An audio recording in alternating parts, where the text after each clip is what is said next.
Hot అంశాలపై debate news బెంచ్కి స్వాగతం. ఒక్కసారి గెలిచి చూడు, లోకం నీకు పరిచయం అవుతుంది. ఒక్కసారి ఓడి చూడు, లోకానికి నువ్వు పరిచయం అవుతావు. ఇది ఒక నానుడి. ప్రస్తుతం 5 ఏళ్ల పాటు అధికారాన్ని అనుభవించినటువంటి జగన్మోహన్ రెడ్డి ఇప్పుడు ప్రతిపక్ష స్థానానికి కూడా దక్కనటువంటి స్థాయికి చేరుకున్నారు. దీని వెనకాల ఒక్కొక్కళ్ళు ఒక్కొక్క కారణం. సోషల్ మీడియాలో పోస్టులు పెట్టేస్తూ సొంత కార్యకర్తలే తిట్టిపోస్తూ ఉన్నారు. కాకపోతే జగన్ మంచోడు, చుట్టూ ఉన్నవాళ్ళంటూ. అదే సందర్భంలో అందరితో కూర్చున్నటువంటి జగన్ భవిష్యత్తు మనదేనంటూ భరోసా ఇచ్చే ప్రయత్నం చేస్తున్నారు. అసలు వాస్తవానికి జగన్ ఓటమికి కారణాలేంటి, అర్థం చేసుకోలేకపోతున్నామంటున్నటువంటి జగన్కి ఏ విధమైనటువంటి అంశాల మీద ఈ విధమైనటువంటి వైఫల్యం వచ్చిందని భావిస్తున్నారు. ఈ అంశానికి సంబంధించినటువంటి చర్చలో పాల్గొందుకు ప్రస్తుతం అంతా ఉన్నారు K Venkatareddy, YSR Congress party joint secretary, Singaluru Shantiprasad, Janasena senior నాయకులు, యార్లగడ్డ రామ్కుమార్, భారతీయ జనతా పార్టీ అధికార ప్రతినిధి, ఉప్పాల లక్ష్మణ్, రాజకీయ విశ్లేషకులు మనతో పాటు లైవ్లో జాయిన్ అవుతున్నారు. ముందుగా లక్ష్మణ్ గారు, మీరేమంటారు? ఇప్పుడు ఓటమికి పూర్తి బాధ్యత జగన్మోహన్ రెడ్డి గారిది అని చెప్పగలుగుతాం. ఎందుకు అంటే తను కేవలం బటన్ నొక్కి ఆర్థిక సహాయం చేస్తున్నాను కాబట్టి మాతోనే ఉన్నారు జనం అని ఆయన అనుకున్నాడు. అలాగే ఏదైతే అవినీతి పెద్ద ఎత్తున జరుగుతున్నదో, అంటే ఎమ్మెల్యేలు, ఎంపీలు పెద్ద ఎత్తున మంత్రులు సంపాదించుకుంటున్నారో దాన్ని అదుపు చేయలేకపోయారు. జనంలోకి అది బాగా వెళ్ళిపోయింది. అలాగే కంటి ముందు అభివృద్ధి అన్నది సరే, ఇప్పుడు స్కూళ్ళు వాళ్ళు చెప్పుకోవచ్చు పలాంటి మేము చేశామని, కానీ జనానికి ఆ ఊరికి రోడ్డు ఉందా, మంచినీళ్ళు వచ్చాయా, ఏంటి అనేది చూసుకుంటారు. అవి ఇప్పటికీ అసంతృప్తి ఉంది. అంటే 5 సంవత్సరాల కాలం గడిచినా కూడా అసంతృప్తి ఉంది. అన్నిటికీ మించి ఏంటంటే ఏవైతే బటన్ నొక్కి ఆర్థిక సహాయం చేశానని చెప్తున్నాడో అది ప్రభుత్వ సొమ్ము, మా సొమ్మే కదా మాకిచ్చాడు. మరి చంద్రబాబు నాయుడు కూడా ఇంకా ఎక్కువ ఇస్తానంటున్నాడు. మళ్ళీ అట్టప్పుడు మనం ఎందుకు చంద్రబాబు నాయుడుకు ఓటేయకూడదు? అలాగే దౌర్జన్యాలు కూడా ఎంత ఇప్పుడు తెలుగుదేశం గవర్నమెంట్ లో చంద్రబాబు నాయుడు ప్రభుత్వ వ్యతిరేక ఓటు శాతం పెరగటం వల్లే ఓడిపోయాడు. అది నిజం. జనభూమి కమిటీల దోపిడీ జరిగింది కాబట్టి అలాంటి జాగ్రత్తలు ఇప్పుడు తీసుకోలేకపోయారంటే ఈ ప్రభుత్వంలో కూడా పెద్ద ఎత్తున మనం చూసాం కదా, ఇసుక మాఫియా జరిగింది, లిక్కర్ మాఫియా జరిగింది, మైనింగ్ మాఫియా జరిగింది. ఏది జరగలేదు? అన్ని జరిగాయి. రెడ్ శాండిల్ మాఫియా జరిగింది, గంజాయి మాఫియా జరిగింది, అన్ని జరిగాయి. ఏ విక్రయాలు జరగాలని అన్ని జరిగాయి. రెండోది ఏంటంటే ప్రజలు ఏం ఆలోచిస్తారంటే ప్రజల ప్రైవేటు ఆస్తులను కూడా దోచుకునే ప్రయత్నాలు చేసి దౌర్జన్యాలు చేస్తున్నప్పుడు అంగీకరించారు వాటిని జనాలు. నువ్వు డబ్బు ఎంతనే ఇవ్వచ్చు, పక్కింటోని కొట్టాము, దౌర్జన్యం చేశామంటే ఊరంతా తెలుస్తుంది, లేదా వార్డులో ఉంటే వార్డంతా తెలుస్తుంది. ఏం ఆలోచిస్తారు? వీళ్ళు మళ్ళా వస్తే ఇంకా ఇంతకంటే ఎక్కువ దోపిడీ చేస్తారేమో అని ఆలోచిస్తారా లేదా? అలా ఎక్కువ శాతం మంది ఆలోచించారు. అలాగే నిరుద్యోగులు, మేము ఉద్యోగాలు ఇచ్చాము, నిరుద్యోగులు సాటిస్ఫై చేసాము అనుకున్నారు. కానీ 2% మంది నిరుద్యోగులు ఖచ్చితంగా నెగిటివ్ ఓటే వేశారు. వాళ్ళకి చాలా మంది అక్కడి నుంచి ఉపాధి దొరకక అటు బెంగళూరు, ఇటు చెన్నైయో, ఇటు హైదరాబాద్ వచ్చి ఉద్యోగాలు ఎత్తుక్కోవడానికి తిరిగారు తప్ప ఆంధ్రప్రదేశ్లో ఉద్యోగ అవకాశాలు అనేటివి ఎక్కడ కనపడడం లేదు. అంటే కనపడైనా నామకావాసి జరిగి ఉంటాయి, పూర్తిగా జరగలేదని చెప్పలేను. కానీ ఎక్కువ శాతం మందికి అసంతృప్తి ఉంది. సో ఇప్పుడు మనం చూసాం, ఎగబడి ఎక్కడెక్కడ ఉన్నారో, ఎక్కడెక్కడ ఉద్యోగాలు చేసుకుంటున్నారో, ఎక్కడెక్కడ ఊళ్ళలో ఉన్నారో అందరూ ఒక్కసారిగా ఆంధ్రప్రదేశ్కు ప్రవేశించి బారులు తిరిగి ఓట్లు ఎందుకు వేశారు? వాళ్ళు జగన్మోహన్ రెడ్డి మీద ప్రేమతో వచ్చి వేసిన వాళ్ళని అనుకుంటే అది పొరపాటే. పూర్తి వ్యతిరేక ఓటు అది. అంత జనం అలా రావటం అన్నది అది ఇవన్నీ కూడా. రెండోది, జగన్మోహన్ రెడ్డి గారు కేవలం ఒక 4 వ్యక్తులు నమ్మి వాళ్ళు ఇచ్చే ఫీడ్బ్యాకే కరెక్ట్ అనుకొని వాళ్ళ ద్వారానే పరిపాలన అనేది చేయటం అన్నది ప్రజాస్వామ్యం. చూసాం కదా, ఇవాళ చాలా మంది ఓడిపోయిన వాళ్ళు సిఎంపిఎస్సిలో ఒక వ్యక్తి ద్వారానే మేము ఓడిపోవాల్సి వచ్చింది అని బహిరంగంగా ప్రెస్ కాన్ఫరెన్స్లో చెప్తున్నారు. వైఎస్ఆర్సీపీ వాళ్ళే, వేరే పార్టీ వాళ్ళు కాదు. అసంతృప్తి వాళ్ళే వ్యక్తం చేస్తున్నారు. జగన్మోహన్ రెడ్డి మంచోడే, కానీ ఎవరిని పెట్టుకున్నాడు, ఎలాంటి వాళ్ళని పెట్టుకున్నాడు, సిఎంపిఎస్సిలో ధనంజయ రెడ్డి ఏం చేశాడు, మమ్మల్ని ఒక ఎంపీగా వెళితే నన్ను ఒక గంట నిలబెడతాడు, కూర్చోమని కూడా అన్నాడు, అపాయింట్మెంట్ లేదు, ఎందుకు వచ్చావు, దేని గురించి నాకు చెప్పు అంటాడు, కాగితం తీసుకుంటాడు, దానికి జవాబు లేదు. ఇది కూడా ఈ జనం ఇప్పుడు శాసనసభ్యుడిగా ఎన్నికైనాక, ఎంపీగా ఎన్నికైనాక జనము అధికారంలో ఉంది కాబట్టి రిప్రజెంటేషన్లు ఇచ్చి బాబు నాకు పని చేసి పెట్టని అడుగుతారు. ఆ పని జరగకపోతే జనం అసంతృప్తితో ఉంటారా లేదా? ఖచ్చితంగా ఉంటారు. అందువల్ల వీళ్ళకి అపాయింట్మెంట్లే లేవు, వీళ్ళ దగ్గర పోయి మనం రిప్రజెంటేషన్లు ఇచ్చుకుంటే ప్రయోజనం ఏముంది? ఏమంటే సచివాలయం వ్యవస్థ పెట్టాము, అక్కడ ఇచ్చేయండి, అక్కడ ఇస్తారు, అక్కడి నుంచి అప్లికేషన్ వెళ్ళిపోయింది. అదే ఏదో రిక్వెస్ట్, మనం ఏదో వినతి పత్రం ఇస్తాం, వెళ్ళిపోయింది. ఏదో సమాధానం వచ్చిందా రాలేదా, పని జరిగిందా లేదా, అది ఒక అంశం. కానీ ప్రైవేట్ అంశాలు ఉంటాయి, వ్యక్తిగత ఇబ్బందులు కొన్ని ఉంటాయి, అవి వినతి పత్రాలు ఇచ్చి సాధించుకునేట్టు ఉండవు. అట్లాంటివి కూడా చేయలేని పరిస్థితులు వచ్చినప్పుడు మరి ఏ విధంగా అట్రాక్ట్ అవుతారు జగన్మోహన్ రెడ్డి గారికి? కాలేదు. అలాగే ఫ్యామిలీ మహిళలు వేస్తారని ఊహించాడు. మహిళలు ఎందుకు వేయలేకపోయారు అంటే, ఫ్యామిలీ సెటప్లో ఇప్పుడు నేను, నా మిస్సెస్, మా ఇంట్లో మా 2 పిల్లలు ఉంటారు, నలుగురు ఓటకు ఉంటుంది. మా నాన్న ఎవరికి ఓటేస్తాడు అంటే, ఇంట్లో భార్య లేకపోతే నా కూతురో నాన్నగారు ఓటు ఎవరికి వేస్తున్నారో వాళ్ళకి వేద్దామనే అనుకుంటారు తప్ప, నాన్నగారిని ఎదిరించి మేము పోయి జగన్మోహన్ రెడ్డికి ఓటేస్తామని అనుకుంటారా? అనుకోరు. ఫ్యామిలీ సెటప్ అలాగే ఉంటుంది. ఎక్కడో ఒక చోట కొంతమంది మాకు స్వతంత్రం ఉంది, మేము వేసుకుంటాము, నువ్వేంది మాకు చెప్పేది అని అనొచ్చేమో, కానీ ఎక్కువ శాతం మంది అలా భావించారు. మళ్ళీ అందుకని మహిళలు ఓటు రాదు. ఇవన్నీ కాకుండా అనుకోని ఇంత పెద్ద మెజారిటీ వచ్చింది అన్నప్పుడు మనకి ఓటింగ్ పర్సెంటేజ్ గత ఎన్నికల్లో చంద్రబాబు నాయుడికి, జగన్మోహన్ రెడ్డి గారికి 9.7 అంటే 10% అనుకో డిఫరెన్స్. ఈసారి ప్రతిపక్ష ఓట్లు అంటే మిత్రపక్ష ఓట్లు కూడా కలిసాయి కాబట్టి బీజేపీ, జనసేనవి కూడా 17% డిఫరెన్స్ ఉంది. వైఎస్ఆర్సీపీకి ఈ ఎన్డీఏ టీం 17% డిఫరెన్స్ ఓట్లతో వీళ్ళు 164 సీట్లు సాధించుకోగలిగినారు. రైట్. శాంతి ప్రసాద్ గారు ఏమంటారు? మా సోదరుడు వెంకటరెడ్డి చెప్పిన తర్వాత నేను మాట్లాడదాను. వెంకటరెడ్డి ఏమంటాడే పాపం, ఆయన మీద నిందనే. ముందు మీరు చెప్పిన తర్వాత ఆయన తెలుసుకోలేదు, ఎందుకంటే వాళ్ళ పార్టీ రౌటింగ్ కి అతను అనాలిసిస్ ఏంటని తెలుసుకున్నారు. చెప్తాడు, మీరు చెప్పండి.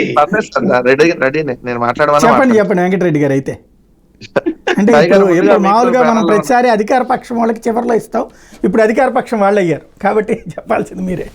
అంటే అధికార పక్షం ఇప్పుడు ప్యానల్ లో 2 ఉన్నారు కదా. అదే వాళ్ళిద్దరు మీరు మాట్లాడాక వాళ్ళిద్దరు మాట్లాడారు. మామూలుగా అపోజిషన్ లో ఉన్నా కూడా వాళ్ళు 3 ఉండేవాళ్ళు, వాళ్ళు తెలుగుదేశం లేదు కాబట్టి వాళ్ళు 2 ఉన్నారు. సరే పర్లేదు, మాకు అధికారంలో ఉన్నా ప్రతిపక్షంలో ఉన్నా 3 4 మీద కలిపి మాట్లాడటం, ఒకరిగా పోట్లాడటం మాకు అలవాటే కాబట్టి దాని గురించి పెద్దగా అప్పటికి తేడా ఏం లేదు. సో కాకపోతే ఆ రోజు అధికారంలో ఉన్నాం, అంతకుముందు ప్రతిపక్షంలో ఉన్నాం, మళ్ళీ ఈ రోజు ప్రతిపక్షంలో ఉన్నాం, అంతే తేడా. ఒకటైతే స్పష్టం సాయి గారు, ప్రజలు ఇచ్చినటువంటి తీర్పు అనే దాని మీద అయితే మేము పూర్తి స్థాయిగా ఇంకా విశ్లేషణ చేయలేకపోతున్నాం. ఇది స్పష్టం. ప్రజలు ఓట్ల రూపంలో వైఎస్ఆర్ కాంగ్రెస్ పార్టీ అసలు ఇక్కడ వద్దు, మీరు 11 సీట్లే మీకు ఇస్తున్నాం, అసలు ఈ 11 సీట్లు కూడా మీరు పనికిరారు, అవతల మీకు ఎంత ఘోర ఓటమి ఇస్తున్నామని ప్రజలు ఇచ్చినటువంటి దానిగా అయితే మేము ఇంకా పూర్తి స్థాయిగా విశ్లేషించట్లా. ఎందుకంటే అనేక రకాలైనటువంటి అనుమానాలు ఉన్నాయి. ఆ అనుమానాల్లో భాగంగా విశ్లేషణ జరుగుతుంది కాబట్టి పూర్తి స్థాయిగా నేను కూడా 1 సైడ్ గా చెప్పలేను కాబట్టి అది దాని మీద నడుస్తా ఉంది. ఎందుకంటే ఈ రోజు నిన్న మా పోలింగ్ బూత్ అంటే మా నియోజకవర్గంలోనే తీసుకుంటే 2 పోలింగ్ బూత్ల్లో ఓట్ల డిఫరెన్స్ జరిగింది. ఒకటి చుండూరు మండలం నడిగడ్డపాలెం అనేటటువంటి పోలింగ్ బూత్ లో పోలైనటువంటి ఓట్లు కంటే కౌంటింగ్ రోజు ఎక్కువ కనపడ్డాయి. అదే విధంగా ఇంకో పోలింగ్ బూత్ జంపన్ అనేటటువంటి గ్రామంలో వేమూరు నియోజకవర్గంలో పోలైనటువంటి ఓట్లు 810 అయితే 901 చూపించినాయి. ఇంకో పోలింగ్ బూత్ లో 833 పోల్ అయితే 894 చూపించినాయి. ఎవరు అభ్యర్థి ఎన్ని పడ్డాయి కూడా దాంట్లో లెక్కతో సహా వచ్చినాయి. కౌంటింగ్ అప్పుడు అబ్జెక్షన్ చేసి రాయాలి కదా అక్కడ. ఉన్నాయి సార్, లోపాలు ఉన్నాయి. కౌంటింగ్ అప్పుడు రాయొచ్చు అని మీరు అడగచ్చు, డైరెక్ట్ గా మీరు అన్నట్టుగా సుప్రీంకోర్టు దాకా వెళ్ళినా కూడా ఆంధ్రప్రదేశ్ లో ఒక్కొక్కరికి ఒక న్యాయం, మిగిలిన రాష్ట్రాల్లో వాళ్ళకి ఒక రూలు, ఆంధ్రప్రదేశ్ ఒకటే ఒక రూల్ కూడా మీరు కూడా చూసారు కదా. అట్లా కాదు, కౌంటింగ్ పాయింట్లో మీరు ఒక సిస్టంలోకి వెళ్ళాలా. ఇప్పుడు మీ పోలింగ్ దగ్గర అయినా కౌంటింగ్ దగ్గర అయినా మీ ఏజెంట్ ఉంటారు. మీరు అనేదాన్ని నేను ఎక్కడ అనట్లేదు సార్. సాయి గారు మీరేం విశ్లేషణ చేసాం, నేనే డిబేట్ లో కూడా మాట్లాడాం ఆ అంశం మీద కూడా. భారతదేశం అంతా ఎన్నికల కమిషన్ ఒక రూల్ ఉంటే ఆంధ్రప్రదేశ్ లో ఒక రూల్ పెట్టింది. 6 దశల పోలింగ్ అయిపోయినాక 7వ దశ నన్ను మాట్లాడించినా మీరు అడగండి, డెఫినెట్లీ మీరు అడిగిన దాని ప్రతిదానికి సమాధానం చెప్తే ఎక్కడ వెనకడికి వేసే ప్రశ్న లేదు. 6 దశల పోలింగ్ అయిపోయిన తర్వాత 7వ దశ పోలింగ్ జరిగే కంటే ముందు ఆంధ్రప్రదేశ్ లో రాజకీయ పార్టీ ఒక విజ్ఞప్తిస్తే పోస్టల్ బ్యాలెట్ అంశాల్లో మిగిలిన ఏ రాష్ట్రంలో లేనటువంటి రూల్ మన దగ్గర పెట్టి యాక్సెప్ట్ చేశారు. అది మేము హైకోర్టుకి వెళ్ళినా జరగలేదు, సుప్రీంకోర్టుకి వెళ్ళినా జరగల. మేము రీపోలింగ్ జరగాలని కొన్ని చోట్లకి వెళ్ళినా ఆ టైం దాటిపోయింది, ఇప్పుడు రీపోలింగ్ ఏందని హైకోర్టు కొట్టేసింది. సో ఇవన్నీ జరిగినటువంటి అంశాలే, ప్రజలు కూడా చూసినటువంటి అంశాలు. సో ఇందాక లక్ష్మణ్ గారు చెప్పినట్టుగా ఏదో అవినీతి లేదంటే దౌర్జన్యాలు, దాడులు, మరి లక్ష్మణ్ గారు పొద్దు నుంచి టీవీలు చూస్తున్నారో లేదో తెలియదు.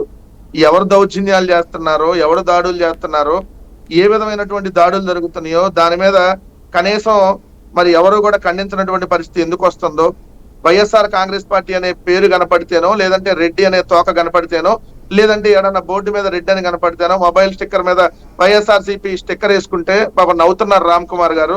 వాళ్ళ మీద దాడి జరిగినప్పుడు వాళ్ళకి నవ్వు రాదు కదా. సరే, దాన్ని కనీసం ఖండించలేనటువంటి స్థితిలో వాళ్ళు ఉండి ఈరోజు దాడులకు ఉసిగొలుపుతుంది ఎవరో. కానీ పోలీసులు పక్కన ఉంటే పోలీసుల సమక్షంలోనే దాడులు జరిగినాయి. న్యూస్ వీడియోలో మీరు కూడా చూశారు. ఇవన్నీ జరుగుతున్నప్పుడు దాడులు దౌర్జన్యాలతో ఎవరు ఈ రోజు అరాచకాలను సృష్టిస్తున్నారనే దాని మీద లక్ష్మణ్ గారు మాట మాట్లాడుంటే బాగుండేది. రెండోది, ఉద్యోగస్తుల ఓట్లకు సంబంధించి ఆయన మాట్లాడిన దాంట్లో నేను ఖచ్చితంగా ఏకీభవించాను సార్. 40% ఉద్యోగులు కూడా, మొత్తం మీరు ఓవరాల్ నేను ఫిగర్ చెప్తాను, దాని మీద జరుగుతా ఉంది ఆల్రెడీ. ఓవరాల్ గా చూస్తే 40% ఉద్యోగస్తులు వైఎస్ఆర్ కాంగ్రెస్ పార్టీకి ఓటేశారు, 60% తెలుగుదేశానికి వేసిన. సో ఉద్యోగస్తులు వైఎస్ఆర్ కాంగ్రెస్ పార్టీకి ఓటు వేయలేదు పూర్తిగా అని అంటే కూడా అది రాంగ్ అనాలిసిస్ అని నేను అంటా. సో అన్ని వర్గాలు ఓట్లు పడ్డాయి. 40% ఓటింగ్ వైఎస్ఆర్ కాంగ్రెస్ పార్టీకి వచ్చింది, 11 సీట్లు వచ్చిన. కాకపోతే ఇక్కడ జరిగినటువంటి అంశం ఏంటి, నిజంగా 70,000, 90,000, 80,000 పోటీ చేసిన ప్రతి సీటు ప్రతి ఒక్కళ్ళు గెలిచేటటువంటి నిజంగా అలాంటి తీర్పు ప్రజలు ఇచ్చారా? ఎందుకంటే 7 అసెంబ్లీ సీట్లు ఓడిపోతే పార్లమెంట్ కి 2 లక్షల క్రాస్ ఓట్లు మెజార్టీతో మా అభ్యర్థి గెలిచాడు తిరుపతి పార్లమెంట్ లో, గురుమూర్తి గారు మీ అందరికి పరిచయమే. 7 అసెంబ్లీలు ఓడిపోయాను సార్. 7 అసెంబ్లీల్లో మీరు ఓడిపోయినటువంటి 7 అసెంబ్లీలకు సంబంధించి మెజార్టీలు చూస్తే దాదాపు 2 లక్షల క్రాస్ ఓటింగ్. తెలుగుదేశం 192,083 తెలుగుదేశంకి పడ్డాయి 7 అసెంబ్లీల మీద వాళ్ళకి majority. But YSR Congress party 14,069తో గెలిచింది. కడపలో అవినాష్ రెడ్డి గారికి సంబంధించి 7 అసెంబ్లీ నియోజకవర్గాల్లో మేము 2 గెలిచాం అక్కడ కడపలో. ఆ రెండింటికి సంబంధించి మాకు వచ్చినటువంటి మెజార్టీ 80,254. మిగిలిన 6 నియోజకవర్గాల్లో మిగిలిన 5 నియోజకవర్గాల్లో తెలుగుదేశంకి వచ్చిన మెజార్టీ 1,05,000. అంటే మాకంటే అదనంగా 20,000 మెజార్టీ తెలుగుదేశం ఉంది అసెంబ్లీ వైజ్ లో చూస్తే. కానీ పార్లమెంట్ లో అవినాష్ రెడ్డి గారు 60,000 మెజార్టీతో గెలుస్తున్నాం మేము. సో ఇలాంటి తీర్పులు ఏంటనేది పూర్తిగా విశ్లేషణ చేయాలి కదా. అక్కడ మీ షర్మిలక్క హెల్ప్ చేసింది అనుకుంటా, ఆవిడ 1,10,000 ఓట్లేమో తీసుకుంది కదా. అది చేసిన, అది మా ఓటింగ్ పోయినా మిగిలిన వాళ్ళకి మెజార్టీ వచ్చింది కదా సార్. నేను తెలుగుదేశానికి మెజార్టీ వచ్చింది. అసెంబ్లీలో 5 అసెంబ్లీలకు సంబంధించి తెలుగుదేశానికి 1,00,000 మెజార్టీ. 2 అసెంబ్లీల్లో మాకు మెజార్టీ 80,000, ఒకటి బద్వేలు 20,000, పులివెందులు 60,000. అంటే అయినా కూడా వాళ్ళకి 20,000 మెజార్టీ ఉంది ఏది అసెంబ్లీకి సంబంధించి దాంట్లో చూస్తే. కానీ పార్లమెంట్కి వచ్చేటప్పటికి 60,000 అవినాష్ రెడ్డి గారికి వచ్చినట్టే తెలుగుదేశం వాళ్ళు కూడా క్రాస్ ఓటింగ్ చేసి అవినాష్ రెడ్డి గారికి ఓటేసినట్టుగా మనం భావించాలి కదా. అక్కడ నిజంగా జనరల్ లాజికల్ మనం మాట్లాడితే 7 అసెంబ్లీలు ఓడిపోతే ఒక్కొక్క అసెంబ్లీలో 20,000, 60,000 మెజార్టీతో తిరుపతి పార్లమెంట్ కి సంబంధించి మరి గురుమూర్తి గారు సామాన్యుడు, వాస్తవంగా భారతదేశం మొత్తం తెలిసినటువంటి వ్యక్తి కూడా కాదు అన్న మోడీ గారు లేదంటే రాహుల్ గాంధీ అంటే అనుకోవచ్చు. కానీ అభ్యర్థికి అక్కడ 2 లక్షల ఓట్లతో, సర్వేపల్లి 16,000తో తెలుగుదేశం గెలిచింది, గూడూరు 21,000, సూళ్లూరుపేట 29,000 మెజార్టీ సార్ తెలుగుదేశం. వెంకటగిరి 16,000, తిరుపతి 62,000, శ్రీకాళహస్తి 43,000, సచ్చివేడు 3,739, మొత్తం 1,92,000. ఇది తెలుగుదేశానికి కూటమికి వచ్చినటువంటి మెజారిటీ. క్రాస్ ఓటింగ్ జరిగినాయి అంటారు, దాని అది మీకు ప్రయోజనమే అంటున్నారు కదా. అంటే ఇట్లాంటి తీర్పులు నాకు తెలిసి మీరు కూడా బహుశా ఈ ఇన్ని సంవత్సరాల అంటే చరిత్రలో ఇంత కూటముల్లో క్రాస్ ఓటింగ్ ఇప్పుడు సహజంగా క్రాస్ ఓటింగ్లు జరుగుతాయి. గతంలో 14లో కూడా జరిగినాయి అట్లాగా. అంటే 2 లక్షలు జరగలేదు కదా సార్, 5,000 లక్షలు కదా. కాకపోతే 50,000 60,000 తేడాలతో కూడా జరిగినటువంటివి ఉన్నాయి అప్పుడు. అంటే మూడు తెలుగుదేశం గెలిచింది 5,000తో సార్ అంత. అవును. శ్రీకాకుళం 14లో కానీ ఇప్పుడు రాజంపేట పురంధేశ్వరికి వచ్చింది నేను అక్కడ ఉన్నటువంటి తెలుగుదేశం అభ్యర్థులకు వచ్చింది చాలా తేడా ఉంది అప్పుడు. అదే సార్, అట్లాంటివి 7 ఉన్నాయి ఆ అసెంబ్లీలు రోజుల్లో. ఓడిపోయి పార్లమెంట్ గెలవడం కూడా నిజంగా కూడా ఆశ్చర్యకరమైనటువంటి రిజల్టే కదా. ఉమ్. సో ఇవన్నీ పరిశీలించుకోవాల్సినటువంటి అంశాలు. నిజంగా రైట్. తీర్పు ఇంకా ఈ మీరు విధంగా క్లారిటీకి ఉన్నారు. రాలేదంటారు. కాదు సార్, మడకసిరలో ఒక ఈవీఎం ఓపెన్ చేశారు, చేస్తే 5 వచ్చినాయి మాకు ఓట్లు. అదేంటి సార్ అని చెప్పి అక్కడ మా వాళ్ళు అడిగితే లేదు ఇది పార్లమెంట్ అని ఇంకో ఈవీఎం తెచ్చారు. తెచ్చినాక అది ఓపెన్ చేస్తే 440 వచ్చింది వైఎస్ఆర్సీపీ మెజార్టీ. అసెంబ్లీకి 440 నిజంగా వచ్చి పార్లమెంట్ లో 5 రావడం ఏంటి అంటే, మళ్ళీ ఈ ఈవీఎం బదులు ఐవీఎం తెచ్చామని వాళ్ళు చెప్పడం ఏంటి, ఇంకో ఈవీఎం అంటే మళ్ళీ ఏదో ఓపెన్ కావట్లేదంట. సో ఇవన్నీ ఉన్నాయి. సో వీటన్నిటి మీద మేము పునః పరిశీలిస్తాం ఖచ్చితంగా. ఎందుకంటే ఈ రోజు ఓటమి మాకు ఇది నిజంగా ప్రజలు మా పరిపాలనకి ఇచ్చిన ఓటమిగా అయితే మేము ఖచ్చితంగా భావించట్లా. ఎందుకంటే మేము స్కూళ్ళు బాగు చేయడం ప్రజలకు నచ్చలేదనో, మేము ఇచ్చిన సంక్షేమ పథకాలు నచ్చలేదనో, మాకు ఇటువంటి తీర్పు ఇచ్చారు, చంద్రబాబు నాయుడు ఎంతకంటే బ్రహ్మాండంగా ఇస్తారని ప్రజలు నమ్మించారు తీర్పుగానో మేమైతే భావించట్లా. రైట్. ఎందుకంటే ఖచ్చితంగా సాగారు. ఎందుకంటే నేను మళ్ళీ చెప్తా ఉన్నాం, వైఎస్ఆర్ కాంగ్రెస్ పార్టీ ప్రజలకు మంచి చేసింది. ఈ రోజు కూడా చెప్తా ఉన్నాం, మేము ఎవరిని మోసం చేయలా, ఎవరి దగ్గర ఏమీ లాక్కోలా, మేము ఎవరి దగ్గర రూపాయలు లంచాలు లేకుండా మేము పరిపాలన అందించాం. ఒక్క రూపాయి అవినీతి లేకుండా సంక్షేమ పథకాలు నేరుగా డోర్ డెలివరీ అని 77 ఏళ్ళలో ఎక్కడా లేని విధంగా మేము తెచ్చిన సిస్టమ్ ని అవతల వాళ్ళు ప్రతిపక్షం యాక్సెప్ట్ చేసింది. జగన్మోహన్ రెడ్డి గారి పథకాలని మేము కొనసాగిస్తా ఉన్నారు అంటే మా పథకాలు మంచి కాబట్టి. జగన్మోహన్ రెడ్డి గారు తెచ్చిన వాలంటీర్లు కొనసాగిస్తా ఉన్నారు. జగన్మోహన్ రెడ్డి గారు తెచ్చిన ప్రతిదాన్ని మేము కొనసాగిస్తే ఇంకా డబల్ త్రిబుల్ ఇస్తా ఉన్నారు. అంటే మేము మంచి పరిపాలన అందించామని వాళ్ళే ఒప్పుకున్నారు. కాకపోతే ఇంతకు 4 ఇంతలు ఇస్తాం 5 ఇంతలు ఇస్తామని చెప్పారు. సార్ దాన్ని నమ్మేశారా లేదంటే ఇంకే విధంగా చేశారు? డెఫినెట్లీ 4 రోజులు ఆగితే వస్తది. ఒకటైతే స్పష్టంగా చెప్తున్నాం, మేము పార్టీ పెట్టినప్పటి నుంచి ప్రతిపక్షంలోనే ఉన్నాం. 10 ఏళ్లు పోరాడాం. రాష్ట్రంలో కాంగ్రెస్ పార్టీ అధికారంలో ఉండి, దేశంలో కాంగ్రెస్ పార్టీ అధికారంలో ఉండి, ఏదైతే వ్యవస్థలన్నింటినీ మేనేజ్ చేసి 16 నెలలు జగన్మోహన్ రెడ్డి గారిని జైల్లో పెట్టిన ఒక్కడే పోరాడం. ఏ రాజకీయ పార్టీతో పొత్తుగా వెళ్ళాలా. మళ్ళీ చెప్తా ఉన్నాం, స్టిక్ ఆన్ మై వర్డ్స్, మళ్ళీ 2029లో ఒంటరిగానే పోటీ చేస్తాం. ఏ రాజకీయ పార్టీతో పొత్తుల్లో వెళ్ళాం. ఎంతకు మించినటువంటి దాంట్లో వాళ్ళు మా మీద ఏదో దాడులు చేస్తేనో, నలుగురిని చంపితేనో, లేదంటే 4 ఆఫీసులు దగ్ధం చేస్తేనో, 4 వెళ్ళి కొడితేనో భయపడిపోయి పారిపోతామని అనుకుంటే అంతకంటే పిచ్చితనం, వెర్రితనం ఇంకోటి ఉందని చెప్తాము. ఇదే కండవ వేసుకొని మళ్ళీ వస్తామని చెప్పాము ఈ డిబేట్ కి. అలానే వచ్చాం, అలానే పోరాడతాం. 3 పార్టీలు కలిపి మా మీద మూకుమ్మడి దాడి ఓడి వచ్చారు. అది వచ్చిన తేడాలు. ఇప్పుడు తీర్పుని మేము చెప్పాను కదా, మళ్ళీ చెప్తా ఉన్నాం, వాళ్ళు 3 కలిసి వచ్చినా ఒంటరిగానే వస్తాం. అదే విధంగా మా పోరాటం కొనసాగిస్తాం. శాంతి ప్రసాద్ గారు, ఇప్పుడు మా ఓటు ఎట్లా ఉందంటే కింద పట్ట పై చేయి మాది అన్నట్టుగా మాట్లాడుతుంటారు. సరే, అది అట్లా అదే. మీ సాయి గారు, మీకు పెద్దలు ఉప్పాల లక్ష్మి గారికి, మా సోదరుడు వెంకటరెడ్డి, రామ్ కుమార్ గారికి చూసినట్టు నమస్కారం. నేను ఎందుకు ఓడిపోయాను నాకు తెలియదు. నా అవ్వాతాతలు, నా అక్కా చెల్లెళ్ళు ఇక ఏదో చెప్పుకుంటూ అందరూ నన్ను మోసం చేశారు. ఆయన ఇచ్చిన ఎక్స్ప్లెనేషన్ కళ్ళ ముందు నీళ్ళు వచ్చింది. పాపం టీవీ ముందు, మన కెమెరాల ముందు మొదటిసారి జగన్ రెడ్డి కళ్ళల్లో నీళ్లు చూసాం. ఒకటి గుర్తుపెట్టుకుని సార్, ప్రజలు అధికారం ఇచ్చారు. 2014 నేను ప్రతిపక్ష నేతగా పాలించమని చెప్పేసి నువ్వు అసెంబ్లీలో మాకు గళంగా ఉండని ప్రజలు 67 సీట్లు ఇచ్చి తీసినప్పుడు 23 ఎమ్మెల్యేలు ఎత్తుకెళ్ళిపోయాడని చెప్పేసి అసెంబ్లీ వదిలేసేసి రోడ్డును పడ్డాం. 3 సంవత్సరాల ముందు నుంచే రోడ్డును పడ్డాం, అసెంబ్లీకి వెళ్ళటం మానేశావు. అంటే ఒక ప్రతిపక్ష నేతగా నువ్వు నీ బాధ్యత నెరవేర్చాలి. 23 మంది ఎమ్మెల్యేలు ఎందుకు ఎత్తుకెళ్లారు? నీకు సంబంధించి 70 మంది ఎమ్మెల్యేలు నాతో టచ్ లో ఉన్నారని నువ్వు ఒక ప్రకటన చేశావు. ఎవరు చేయమన్నాడు ఆ ప్రకటన? నువ్వు ఆ ప్రకటన చేసినప్పుడు చంద్రబాబు నాయుడు గిల్లాడు. 23 మంది అసలు నీ వాళ్ళే చంపేశారు. అట్లా ఒక రకంగా దెబ్బతిన్నావు. సరే, ఒక్క అవకాశం అన్నావు, ఏదో చెప్పావు, జనాలు నీకు రాజశేఖర రెడ్డిని చూసి ఓటేశారు. రాజశేఖర రెడ్డి బిడ్డగా 6 నెలల్లో నేను మీ గుండెల్లో ఉంటాను శాశ్వతంగా అన్నారు. 6 నెలల పాలనకే జనాల గుండెల్లో కొనుపోయి దింపాడు. ఇక అక్కడి నుంచి మొదలు పెట్టుకుంటే విధ్వంసం నుంచి విధ్వంసం దాకా ఎటువంటి విధ్వంసాలంటే రాజకీయ విధ్వంసం, ఆర్థిక విధ్వంసం, సాంస్కృతిక విధ్వంసం, సామాజిక విధ్వంసం, చెయ్యని విధ్వంసం అంటూ లేదు. పెద్ద ఎక్స్ప్లెయిన్ చేయాలంటే ఇప్పుడు టైం పడుతుంది. కాకపోతే నేను ప్రస్తుతానికి ఈ ఉత్పత్తిగతులు అంతవరకు చెప్పి నేను వదిలేస్తాను.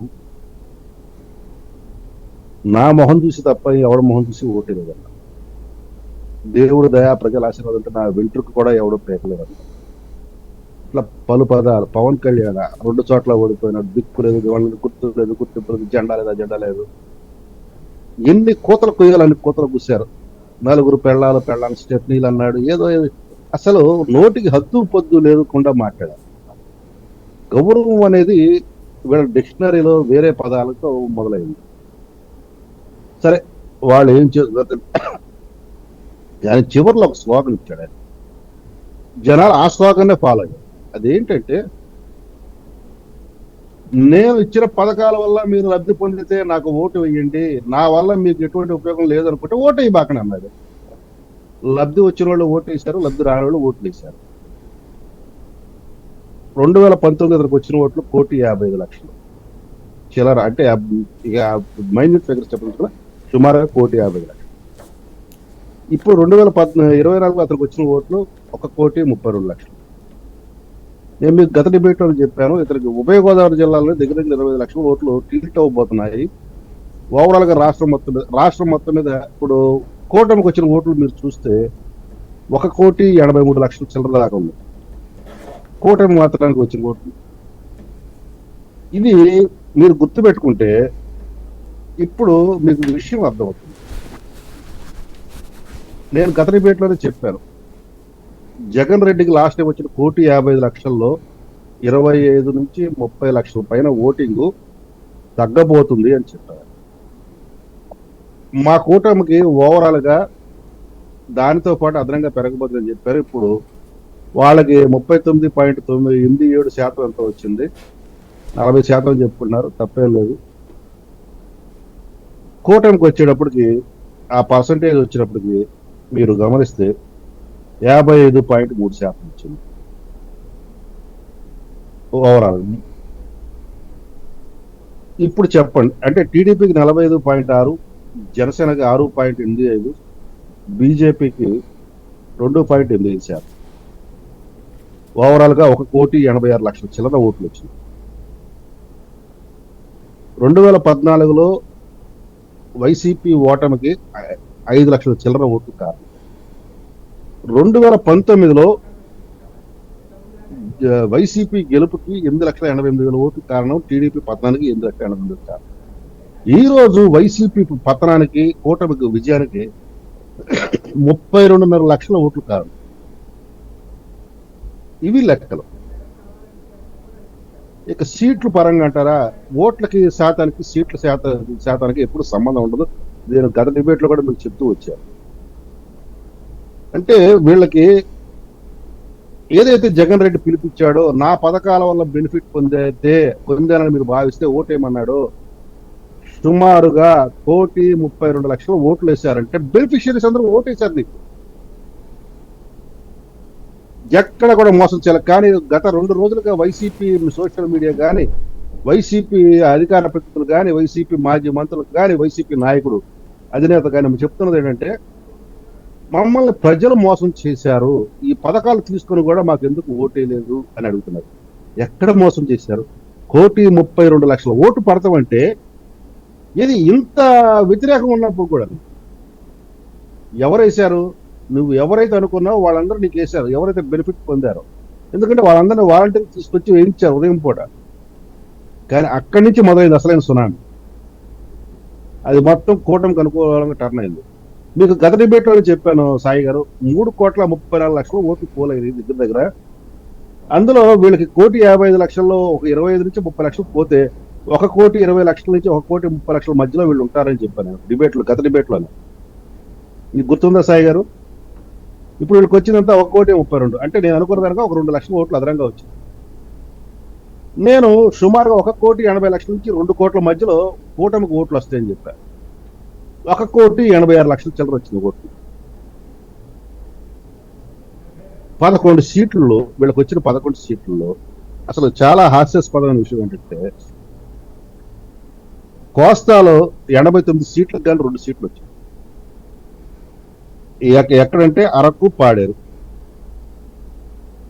ఇది సారీ ఉత్తరాంధ్రలో 34లో 2 వచ్చినాయి. కోస్తాలో 89లో 2 వచ్చినాయి.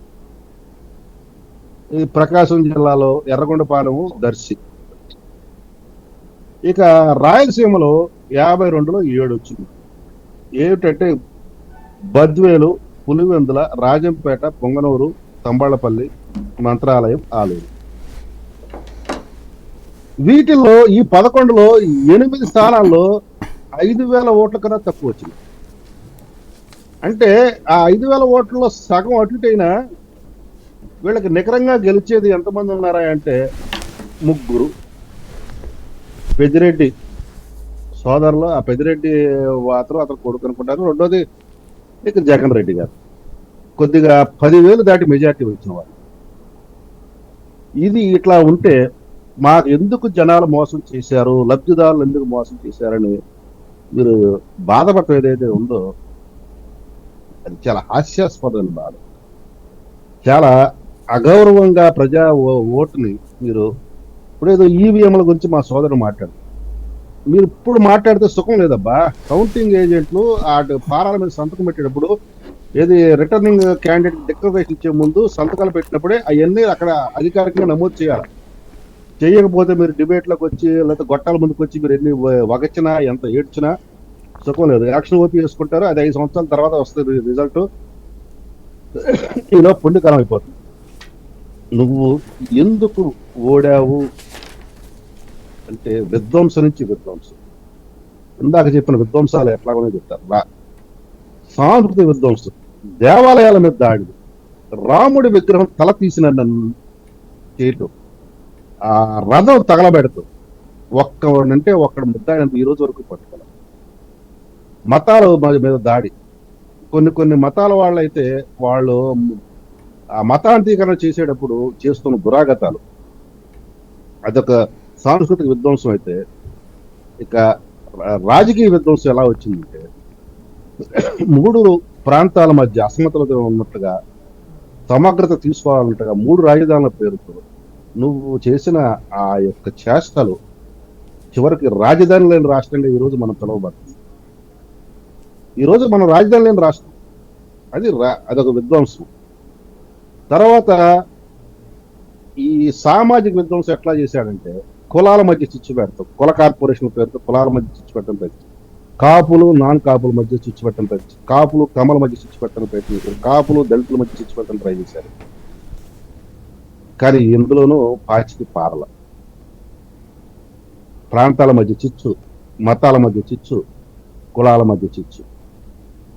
ఇక ఆర్థిక విధ్వంసం, ఇక దాని గురించి మనం ఎంత తక్కువ మాట్లాడుకున్నది మంచిది. నాకు రేపు వచ్చే ప్రభుత్వం ఒక శ్వేతపత్రం అడిగి కంపల్సరీ విడుదల చేయాలి. అసలు రాష్ట్ర ఆర్థిక పరిస్థితి ఏ దశలో ఉంది, విభజన అప్పుడు ఎట్లా ఉంది, విభజన తర్వాత చంద్రబాబు నాయుడు ప్రభుత్వంలో ఎట్లా ఉంది, చంద్రబాబు నాయుడు ప్రభుత్వం జగన్ రెడ్డి ప్రభుత్వంలో ఈ రోజు వరకు ఎట్లా ఉందనే దాని మీద ఆర్థిక స్థితి మీద శ్వేతపత్రం విడుదల చేయాల్సిన బాధ్యత ఉంది. లేకపోతే రాష్ట్ర ప్రజలు కూడా కొంత అపోహ గురయ్యే ప్రమాదం ఉంది ఈ ప్రభుత్వాల పట్ల.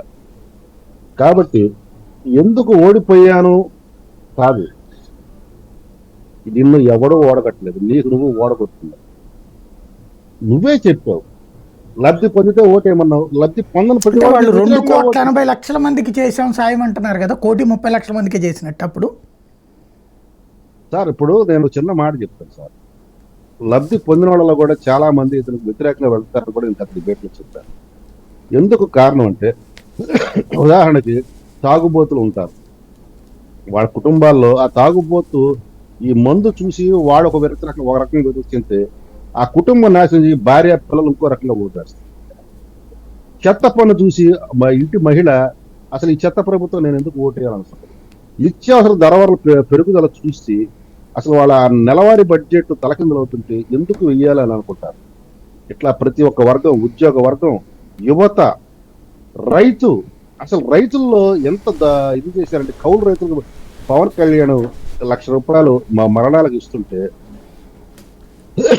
ఆ మరణాలు కూడా గేలు చేశారు. మీరు విచారణ చేయొచ్చు. మేమేం చెప్పాము, ఎఫ్ఐఆర్ నమోదైన కేసుల్ని ఆర్టీఐ ద్వారా తీసుకుని వాడికి మాత్రమే మేము కౌలు ₹1,00,000 సాయం అందజేస్తున్నామన్నా వాళ్ళు 3,000 మంది ఉన్నారు. ఈ ఆర్టీఐ ప్రకారం వచ్చిన లెక్కలని చెప్పిన వీళ్ళు మా దొంగ లెక్కలు అన్నారు. కౌలు రైతులు ఆ యొక్క రైతు భరోసాలో కాపు రైతుని తీసేశారు. కాపు అనే వాడికి అసలు అందులో రాదు. సరే ఏం చేశారు, ఎట్లా పోయారు అది అనవసరం. కాపు రిజర్వేషన్ దగా మోసం అన్నిటికన్నా అతి పెద్ద వీళ్ళు దెబ్బ ఎక్కడ పడిందంటే ముద్రగడ పద్మనాభం లాంటి వాడిని పిఠాపురంలో పెట్టి చేసిన విన్యాసాలు ఒక వర్గం ప్రజల్ని ఒక ఆలోచనకు గురి చేసింది. ఇక మైనారిటీల గురించి, దళితుల పథకాలు తీసేయటము, అంబేద్కర్ విగ్రహం కట్టేస్తే దళితులందరూ గుండెకొత్తుకు ఓట్లు వేస్తారని చెప్పటం, అభినవ్ అంబేద్కర్ అని పిలిపించుకోవటం, ఇవన్నీ కొంతమంది చేసిన విన్యాసాలు చూసిన తర్వాత ఇతను ప్రతిపక్ష నేతగా పనికి రాలేదు 2014-2019, ముఖ్యమంత్రిగా పనికిరాదు ఏది 2019-24. ఇతనికి ప్రతిపక్ష హోదా ఇచ్చిన అనవసరం, ముఖ్యమంత్రి హోదా ఇచ్చిన అనవసరం అని అసలు ఏ హోదా లేకుండా చేసి రైట్. ఇప్పుడు ఏదైనా హోదా ఇవ్వాలంటే అతను మేము భిక్ష వేయాలా. చెప్పండి మళ్ళీ వస్తాను మీ దగ్గర. ఆ హోదా కావాలంటే ఇప్పుడు మమ్మల్ని అడుక్కోవాలి. రైట్, రమ్మనండి. రైట్. భారతీయ జనతా పార్టీ ఏముంటుంది యార్లగడ్డ గారు?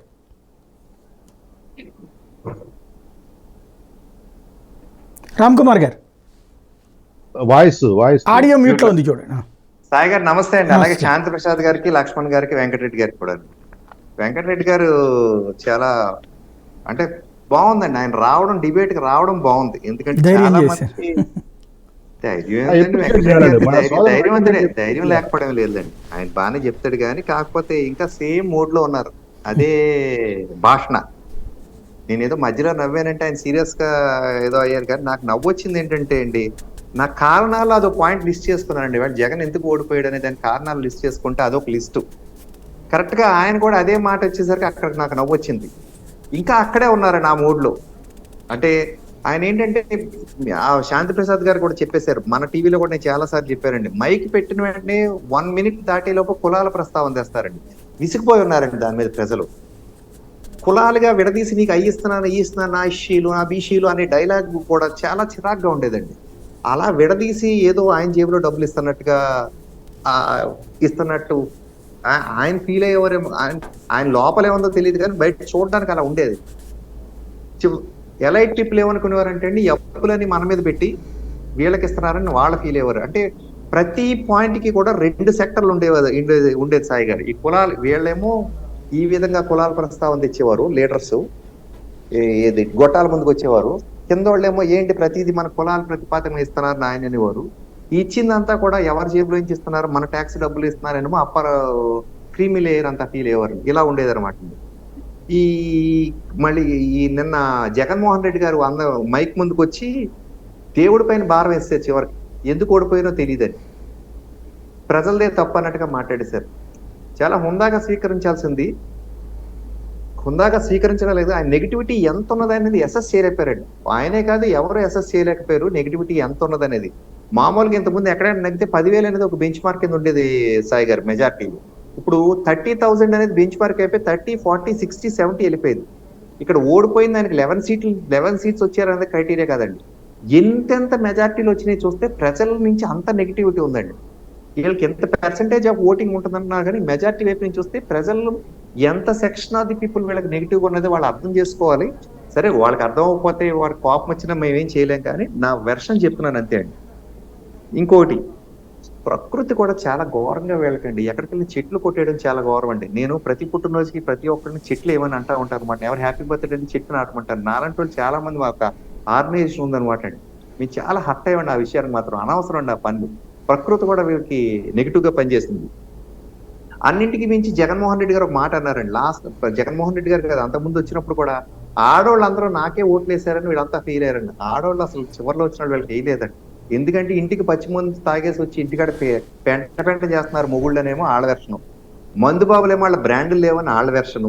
ప్రతిదానికి 2 అన్నాను చూడండి. ఇలాగా వాళ్ళు కూడా నెగిటివ్ గా ఉన్నారండి. తాగి ఓడు నెగిటివ్ గా ఉన్నారు, ఇంట్లో పుస్తులు తెగిపోయిన ఆడవాళ్ళు కూడా నెగిటివ్ గా ఉన్నారండి. ఒకటి కాదు, ఇలా చెప్పుకుంటూ పోతే కొన్ని అంటే ఈ మూడు కూడా మెయిన్ రీజన్స్. నేను చెప్పింది రైట్ రాంగ్ అని చూస్తే వాళ్ళ అంటే మళ్ళీ మాకు లేరు కానీ ఒక పార్టీకి మీరు అంటారు కొంతమంది ఉన్నారు, ఇంకో పార్టీకి కొంతమంది ఉన్నారండి. ఆ గ్రేట్ ఆంధ్ర లాంటి వెబ్సైట్ లో కూడా రాశారండి. అలాగే పంచి ప్రభాకర్ అని ఒకడు ఉంటాడండి, పశువుల డాక్టర్, అమెరికాలో పచ్చి బూతులు మాట్లాడతాడు, ఇక్కడ మనం చెప్పలేను. అతను కూడా కారణాల్లో దీనికి రిలేటివ్ గా కొన్ని కారణాలు పెట్టాడు. ఆ వీడియోలు కూడా చూస్తే తెలుసు సాయి గారు. ఈవీఎంల గురించి మాట్లాడతారు వెంకటరెడ్డి గారు, ఇవన్నీ కరెక్ట్ కాదని మన డిబేట్ లో నేను చెప్పాను. అంత సంతకాలన్నీ కూడా గుడ్డే ఫ్రూటీల మీద ఆధారపడి ఉన్నాయి. అది మారినంత కాలం ఏం మాట్లాడుకోవడానికి మనం ఇక్కడ మాట్లాడడానికి అసలు వల్ల కాదు. ఈ శాంతి ప్రసాద్ గారు చెప్పినట్టు గదిలో నుంచి బయటికి కాగితం లోపు అక్కడ మీరు సంతకం పెట్టుంటే కనుక అవన్నీ ఆగే. మీలాంటి వాళ్ళు కూడా ఎడ్యుకేట్ చేయాలండి. ఎవరికి నేను చెప్తాను, వాళ్ళు చిన్న ఎగ్జాంపుల్ చెప్తాను సాయి గారు. నేను ఒక వెంకటరెడ్డి గారు ఎక్కడ జరిగిందంటున్నారు, నేను కూడా ఆ వీడియో చూశాను. ఎవరు చేశారు ఏంటనేది క్లూ లేదు, ఏ పార్టీ చేశారని దానికి. అది కరెక్ట్ కాదు, అది నాకైతే తెలియదు. ఎందుకంటే అందులో పార్టీలకు ప్రస్తావన లేదు, కులాల ప్రస్తావన లేదు, ఏదో రెడ్ ఉంటే కొట్టేశారని ఆయన అంటున్నారు. కానీ ఈ వీడియో చోట ఉంటే రకరకాల ఒక చోట ఎక్కడో డిస్కషన్ జరుగుతుంది. వాళ్ళు అలా చేశారు కాబట్టి మనం ఇలా చేయాలండి, వాళ్ళు అలా చేశారు కాబట్టి వేళ మనకిచ్చారు, ఇది కరెక్టా మాట అని నేను అడిగాను సాయి గారు. అక్కడ వాళ్ళు ఆనాడు అలా చేశారు కాబట్టి ప్రజలు విసిగిపోయి మనకిచ్చారు, మనం కూడా అలా చేయాలా? కాదు. చట్టం ఉచ్చిలో వాళ్ళకి ఇరికించి వాళ్ళు ఇవ్వాల్సిన ట్రీట్మెంట్ ఇచ్చి వాళ్ళని మనలోకి తెచ్చుకునేలా చేయాలి. కానీ చదువుకున్నవాడికి చదువుకున్నవాడికి తేడా ఏంటి సాయి గారు? ఇవి కదండి మనం తేవాల్సిన సమాజంలో మార్పు. మనం కూడా ఇది టిట్ ఫోర్ టాట్, వాళ్ళకి దెబ్బకి దెబ్బ అంటే ఇంకెప్పుడు మారుతుంది? మళ్ళీ 5 ఏళ్ల దాకా ఎదురు చూసి మళ్ళీ ఈ ప్రభుత్వాన్ని మార్చాలా? ఇంకా రాష్ట్రం మొత్తానికి ఇలాగే ఉంటుందా? ఇది కరెక్ట్ కాదనేది నా వెర్షన్ సాయి గారు. మనం సమాజంలో ఉన్నామంటే తప్పు చేస్తే చట్టం వచ్చిన అవుతుంది, ఈవేళ కాకపోతే రేపు. పేషెన్స్ ఉండాలి. మీరు ఉన్నారండి, మనం ఇక్కడ చేసే పనులు ఎందుకంటే వాళ్ళ కోసమే కదండి. మీరు ఈ ఛానల్ పెట్టినా, పార్టీల తరపున మనం పోరాడినా, ప్రజలకి ప్రజాప్రతినిధులు ఉన్నారంటే వాళ్ళ పనులు జరగకపోతే ప్రశ్నించడానికి వాళ్ళ వెనకాల వెళ్ళడానికే కదండి. అవుతుంది, ఓ రోజు కాకపోతే ఓ రోజు. మార్పు కోసం కాదండి, మెయిన్ బేసిక్ పనుల కోసం వాళ్ళ వెనకాల మనం ఉండేది అనేది నా పాయింట్ సాయి గారు. మంచి పాయింట్. చెప్పండి. ఇప్పుడు నేనేదో తీసుకోవట్లేదు. మేము 2014 ఎన్నికల్లో మేము 67 సీట్లతో అపోజిషన్ లో మాకు 1.5% ఓటింగ్ తేడాతో వాళ్ళు గెలిచినప్పుడు ఎస్ మాకు అపోజిషన్ ఇచ్చారు బలమైనటువంటి, మేము ప్రజల కోసం పోరాడతాం. చంద్రబాబు నాయుడు ఇచ్చినటువంటి అబద్ధపు హామీల్ని నమ్మి ఆయనకు అధికారం ఇచ్చారు. సో ఆ హామీలు అమలు పరచడం కోసం ఖచ్చితంగా పోరాడుతా ఉన్నాం. ఎక్కడ దాంట్లో వేరే వాట్స్ ఏం లేవు.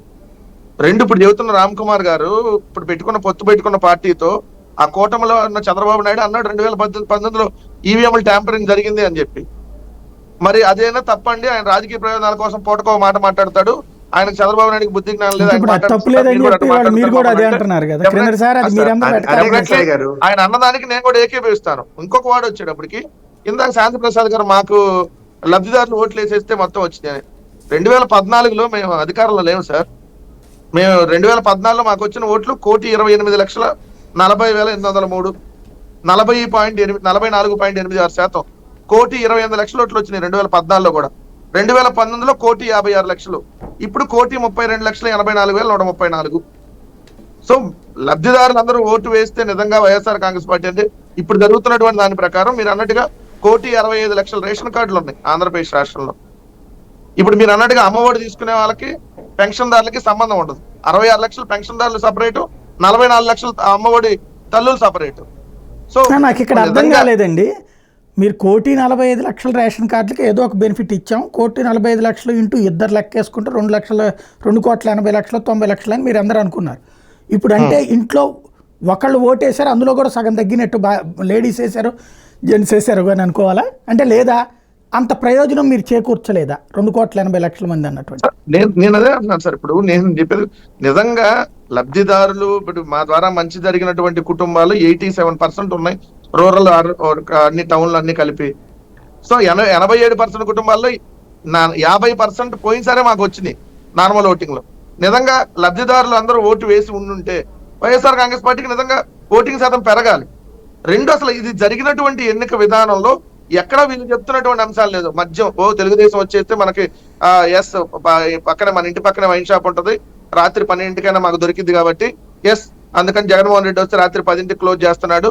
సో ఆయన ఇచ్చే మద్యం మాకు వచ్చి చంద్రబాబు నాయుడు ఇచ్చే మద్యం కావాలని ఓటేసినట్టుగా కానీ సరే అట్లా భావించుంటే ఇక దాన్ని మనం ఏం చేయలేం సార్. ఎందుకంటే లేదు జగన్మోహన్ రెడ్డి గారు ఇంగ్లీష్ మీడియం అని చెప్పి వెంకటరెడ్డి ఇవన్నీ గారు, పెడతాడు, ఆయన ఒక్క మనకు నిమిషం నన్ను నచ్చలేదని interrupt చెప్పి చేయనివ్వండి చెప్పండి వెంకటరెడ్డి గారు. చెప్పండి ఆయన చెప్పండి. రామ్ కుమార్ గారు ఏదో చెప్తున్నారు. అవన్నీ అవన్నీ నాకు నేను- ఒక్క నిమిషం వెంకటరెడ్డి గారు. వెంకటరెడ్డి గారు ఒక్క నిమిషం. మీరు రామ్ కుమార్ క్వశ్చన్ గారు అవుట్ అడిగితే చాలా సార్లు చూస్తాను. తెలివిగా రెండో పాయింట్ చెప్తారు. నేను టైమింగ్స్ గురించి మాట్లాడలేదు.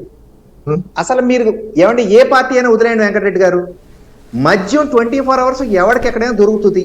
ఇది చాలా ఓపెన్ ఛాలెంజ్. ఏ ప్రభుత్వం అయినా ఉండేవండి. నేను ఈవేళ ఈ ప్రభుత్వం వచ్చే కూడా ఉంటదనే చెప్తాను సాయి గారు. రైట్. మందు బాబులు తెలిసి ఎక్కడ దొరుకుతుందో. టైమింగ్స్ గురించి వదిలేయండి, ఓకే. టైమింగ్స్ గురించి వదిలేయండి.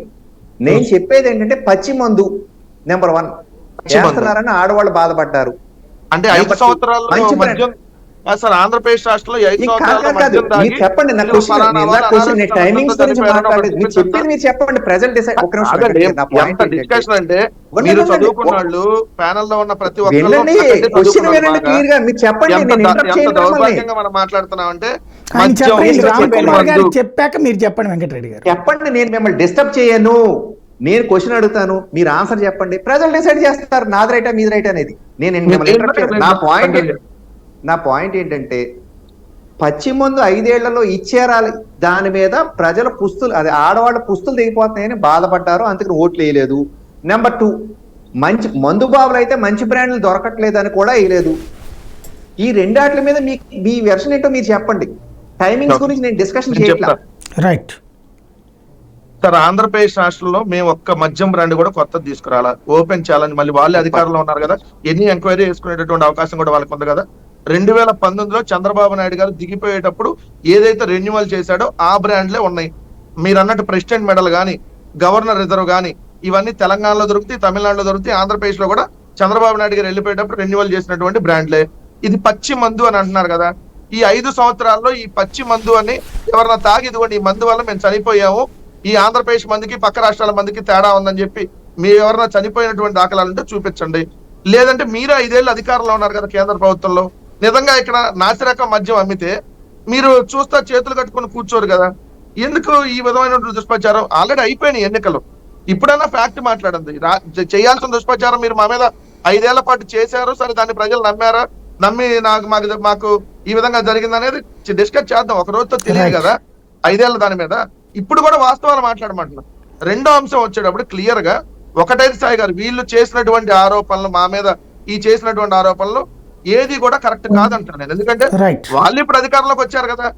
ఏదున్నప్పుడు మేము నిజంగా అవినీతికి పాల్పడ్డాం అనుకోండి, ఎక్కడన్నా సంక్షేమ పథకాల్లో ఒక్కడ కూడా రూపాయి అవినీతి లేకుండా ప్రతి ఒక్కరికి అందింది. ఇక్కడ ఏమన్నా అవినీతికి పాల్పడి ఉంటే ఎస్ ఎంక్వైరీ చేసుకోవచ్చు, వాళ్ళకి ఆ స్వేచ్ఛ ఉంది. ఇంకోటి నేను స్పష్టంగా అనేది ఏంటంటే మేము ఖచ్చితంగా మంచి చేశాం, దీంట్లో నో డౌట్, దీనికి మేము కట్టుబడి ఉన్నాం. ఇప్పుడు ఈ 5 ఏళ్ళు వీళ్ళు పరిపాలిస్తారు కదా సాయి గారు, మేము ఇచ్చినటువంటిది ఎంత, వీళ్ళు ఇస్తుంది ఏంటో, రేపొద్దున వీళ్ళు ఇచ్చినటువంటి హామీలు, రేపొద్దున ఉచిత బస్సుల నుంచి ఫస్ట్ సంతకం డిఎస్సి నుంచి 7,000 రేపొద్దున 1వ తారీఖు పెన్షన్ అంటున్నారు కదా, దానికి బీజేపీ అని జనసేన కూడా కట్టుబడి ఉండాలి కదా. లేదంటే అప్పుడు వాళ్ళు కూడా వాళ్ళు ఏ విధంగా దాని మీద స్టిక్ ఆన్ అవుతారో. 66 లక్షల మందికి మేము ఈరోజు అంటే ఇంకా తర్వాత ఇవన్నీ జరిగిన తర్వాత అప్పుడు చూద్దాం. ఈ లోపు ఎందుకు ఆవేశం? డెఫినెట్లీ బాధ్యతాయుతంగా మీరు ఇవ్వలేరు అనుకున్నారు. అప్పట్లో తెలుగుదేశం ఉంది, ఇవన్నీ దొంగ నాటకాలు ఇవన్నీ ఇవ్వలేరంది, నవరత్నాలు. అప్పుడు మీరు అబ్బేబే మేము ఇస్తామన్నారు, మీరు ఇవ్వగలిగారు. ఇప్పుడు ఇంకా వాళ్ళకి చక్కటి అవకాశం ఉంది. కేంద్రంలో కూడా ఇప్పుడు ఫుల్ సపోర్ట్ ఉంది. మీరు భారతీయ జనతా పార్టీ కూటమిలో లేకుండానే మీరు చక్కగా నిధులు తెచ్చుకుని పని చేయించుకోగలిగినప్పుడు, కూటమిలో ఉండి వీళ్ళ మీద ఆధారపడ్డప్పుడు వాళ్ళకి నిధులు ఎందుకు రావు, ఎందుకు చేసుకోలేరు? చూద్దాం. 4 ఏళ్ళు ఉన్నారు కదా సాయి గారు, మర్చిపోయారండి మీరు 2014 అప్పుడు చేశారు కదా, అప్పుడు ఎందుకు ఇవ్వలేదు? రుణమాఫీ అన్నది వాళ్ళు కాదనుకున్నారు, కేంద్రానికి ఇంటికి ఒక ఉద్యోగం, నిరుద్యోగ వృత్తి. నిరుద్యోగ వృత్తి ఎప్పుడు ఇచ్చారు సార్? అదే వాళ్ళ ఉద్దేశం కరెక్టే సార్. అప్పుడు ఎక్స్పీరియన్స్ అయింది కాబట్టి ఈసారి ముందే ఇస్తారు, రేపు నెల నుంచి ఇస్తున్నారు కదా, చూద్దాం. ఇవ్వకపోతే రైట్ మళ్ళీ వస్తాను మీ దగ్గర. లక్ష్మణ్ గారు, ప్రాక్టికల్గా ఆత్మవిమర్శ చేసుకునే స్థాయిలో ఉన్నారా, పరనింద చేసుకునే దశలో ఉన్నారనుకుంటున్నారా? ఇక్కడ ఆత్మవిమర్శనే చేసుకోవాలి. ఇప్పటికైనా జగన్మోహన్ రెడ్డి గారు తను చేసిన తప్పేమిటో తెలుసుకొని ముందుకెళితే రాబోయే కాలంలో ఏమైనా మంచి రోజులు రావచ్చు. అలా కాకుండా ఇంకా ఈవీఎంల మీద అనుమానమో లేకపోతే ఇంకొక ఏదో మోసం జరిగింది అంటాడు ఆయన. మోసం అంటే ఎవరు చేశారు? ఇప్పుడు ఈవీఎంలు ట్యాంపరింగ్ జరగాలి అంటే చంద్రబాబు నాయుడు వలన అవుతుందా, బీజేపీ వలన అవుతుందా? ఎలక్షన్ కమిషన్ ఎవరి కంట్రోల్లో ఉంటుంది? మిషనరీ అంతా ఎవరి కంట్రోల్లో ఉంటుంది? ఏదైనా ఇన్ఫ్లుయెన్స్ చేయగలిగితే ఎలక్షన్ కమిషన్ మీద బీజేపీ చేయగలుగుతాదేమో కానీ తెలుగుదేశం చేయలేదు. పొత్తు కుదిరించేంత మాత్రాన చంద్రబాబు నాయుడు చెప్పేది బీజేపీ వింటుందే. ఒకవేళ బీజేపీ విన్నదనుకో, అలాంటి పనే చేయదలుచుకుంటే ఒక చంద్రబాబు నాయుడు కోసం ఎందుకు చేస్తారు? దేశమంతా చేసిందరు. ఎందుకు 244 సీట్లకే పరిమితం అయిందరు? 400 టార్గెట్ వరకు వెళ్ళిపోయిందరు. ఈవీఎంలు ట్యాంపరింగ్ చేసింటే చేయలేదు కదా. ఎక్కడ యూపీలో 30 సీట్లు ఎట్లా పోతాయి? మరి అది ప్రాక్టికల్ గా ఆ నింద కరెక్ట్ కాదు. అది నిజంగా ప్రజల్లో ఏమి చర్చ జరిగింది? ఇప్పుడు అన్న మిత్రులు ఇద్దరు తెలుగుదేశం మన బీజేపీ జనసేన మిత్రులు చెప్పినట్టు అనేక అంశాలు ఉన్నాయి. జనంలో అనేక అంశాలు చర్చకు వచ్చాయి. ఇప్పుడు ధరల పెరుగుదల, అసలు పవర్ రేట్లు ఎన్నిసార్లు పెంచారు, విద్యుత్ ఛార్జీలు, తర్వాత హౌస్ రెంట్లు, హౌస్ ట్యాక్సులు, ప్రాపర్టీ ట్యాక్సులు ఎంత పెరిగిపోయింది అనుకుంటున్నారు? ఇవన్నీ భారం మీద పడినప్పుడు ఆలోచిస్తారు కదా, అరే ఏమైనా పెంచుకుంటూ పుట్టున్నారు, ఏమైనా చేయబోతున్నారు. ఇంకా ఎలా ఉండేదంటే ఈ వాలంటీర్ల వ్యవస్థ ఏదైనా మాట్లాడితే ఇప్పుడు బెదిరించే ధోరణిలో మాట్లాడతారు. మీరు నమ్మరు, నా ఇల్లుంది కడపలో. ఒక వాలంటీరు అక్కడ బారికి ఉండే వాళ్ళకు దగ్గరికి పోయి బెదిరిస్తే వాళ్ళు భయపడి నాకు ఫోన్ చేస్తే నేను మాట్లాడితే నన్ను కూడా బెదిరిస్తాను. నేను జర్నలిస్ట్, నాకు తెలియదు. ఆ వాలంటీర్ నన్ను కూడా బెదిరిస్తాను. ఏమిట్రా లోపం రా అంటే, ఆ పక్కన ఎవరో స్థలము, వెనకల స్థలం ఏదో ఉందంట. ఆ స్థలము అసలు మీకు ఎట్లా వచ్చింది? ఈ స్థలము ఇక్కడ మీకు ఎవరిచ్చారు? 25 సంవత్సరాలు అయింది నాకు అక్కడ ఇల్లు ఉండబట్టి. ఎవరిచ్చారు? నీ దగ్గర కాగితాలని నాకు పంపించు అంటది. ఏం చెప్పాలి చెప్పండి? అంటే ఏదో ఒక రకంగా జనాన్ని రకరకాల మార్గాల్లో వేధింపులు జరిగాయి. జరగకపోతే ఇంత వ్యతిరేకత కనిపించదు అక్కడ. ఇప్పుడు పట్టుదల రెండోది ఏంటి? మీరు కులాల గురించి అనకూడదు కానీ ఒక సామాజిక వర్గాన్ని, కమ్మ సామాజిక వర్గాన్నే వాడినే టార్గెట్ చేసి వేధించారనేటువంటిది వచ్చేసరికి ఆ సామాజిక వర్గం అంతా లేచి కూర్చుంది. అమెరికాలో ఉన్నా కూడా ఓటేయడానికి వచ్చారు. ఇక విచిత్రం చెప్పంటారా, 34 మంది కమ్మ సామాజిక వర్గానికి బీజేపీ ఇద్దరు కలిపి సీట్లు ఇస్తే 34 మంది గెలిచారు. ఒక్కరు ఓడిపోలే. అంటే ఎంత పట్టుదల అక్కడ కనపడింది. అదే రెడ్డి సామాజిక వర్గానికి ఇచ్చినటువంటి జగన్మోహన్ రెడ్డి గారు అందరి రెడ్లు గెలిచారా? మొత్తం ఓడిపోయారు. పిల్లవాడు ఎందుకు పట్టుదల ఎందుకు పోయింది? రెడ్ల సామాజిక వర్గంలో పట్టుదల ఎందుకు లేకుండా పోయింది? వాళ్ళు అట్లా అనుకుంటే మీరు అలా టార్గెట్ చేయొచ్చా? ఇప్పుడు సపోజ్ ఇప్పుడు చంద్రబాబు నాయుడు ఇప్పుడు వచ్చాడు, ఆయన ఇప్పుడు రెడ్డి సామాజిక వర్గం టార్గెట్ చేస్తే మంచిదని అంటామా? మనము తప్పంటాం కదా. టార్గెట్ చేస్తాడా? ఇవాళ జరిగిన దాడుల మీద కూడా చెప్పండి సార్, బాగుంటది కదా. అరే దాడులనే స్పాంటేనియస్ గా జరుగుతాయి. మీరు తక్కువ 5 సంవత్సరాలు ఇవాళ మొదలైనప్పుడు ఆవేశం ఇప్పుడు మీకు చెప్తే ఆశ్చర్యపోతావు. ఆదోనిలో ఒక జర్నలిస్టు మీదనే టీడీపీ వాళ్ళు ఇవాళ దాడి చేశారు, సాయం కొట్టారు అతన్ని, తెలుసా? ఇవాళ నేను సిఐతో మాట్లాడి కేసు రిజిస్టర్ చేయించా, టీడీపీకి అగైనెస్ట్ గా, తెలుసా? కేసు కట్టారు. చాలా మంచి పరిపాలన జరుగుతుందని ఒప్పుకున్నారు, సంతోషం. ఒప్పుకోవడం కాదు, స్పాంటేనియస్ కొన్ని జరుగుతాయి, తప్పులు చేస్తారు. ఇప్పుడు ఇతను ఎప్పుడో సంవత్సరం కింద రాసిన వార్తను పట్టుకొని ఇప్పుడు మా ప్రభుత్వం అధికారంలోకి వచ్చింది, మా మీదనే నువ్వు వార్త రాస్తావా అని ఎప్పుడు 1 year బ్యాక్ లో రాసిన వార్త మీద ఇప్పుడు కొట్టారు అతను. మరి ఏం చెప్పాలి దానికి? ఇది కచ్చ సాధింపు ధోరణులు అనేది నిజంగా మానుకోవాలి. తెలుగుదేశం అధికారంలోకి వచ్చింది, ఖచ్చితంగా అప్పుడు ఇష్యూలు ఉన్నాయండి, లేదా అవినీతి జరిగింది, రికార్డులు ఉన్నాయి, అన్ని పట్టుకోండి, కేసులు పెట్టండి, ప్రొసీడ్ కాండి. కానీ ఫిజికల్ గా దాడులు చేయడం అనేది ఎవరు చేసినా కూడా తప్పే. దాని గురించి ఇప్పుడు ఇవాళే మొదలైంది వ్యవహారం. వాళ్ళకు ఆవేశాలు ఉంటాయి, లోకల్ ఫ్యాక్షన్ ఉంటుంది, ఒకరికో గొడవలు ఉంటాయి, వ్యక్తిగత కక్షలు ఉంటాయి, అవి అనుకోకుండా జరుగుతాయి. ఒకడెవడో చూశాను ఇందాక ఇప్పుడే వీడియో, సాయంత్రము జగన్మోహన్ రెడ్డి గారు ఇంటి దగ్గరికే పోయి తొడగొట్టి తిట్టిపోయాడు. ఇందాక ఆ వీడియో ఒకటి ఉంది, ఏం పోలీసులకు చూస్తూ ఉంటున్నాడు, తిట్టిపోయాడు. అంటే ఉంటుంది ఆవేశం. అడే ఎవరినేమని లేదు, ఒకటి అక్కడ నిలబడ్డాడు రోడ్డు మీద, తిట్టాడు, పోయాడు. ఆ వీడియోని మళ్ళీ సోషల్ మీడియాలో పెట్టాడు.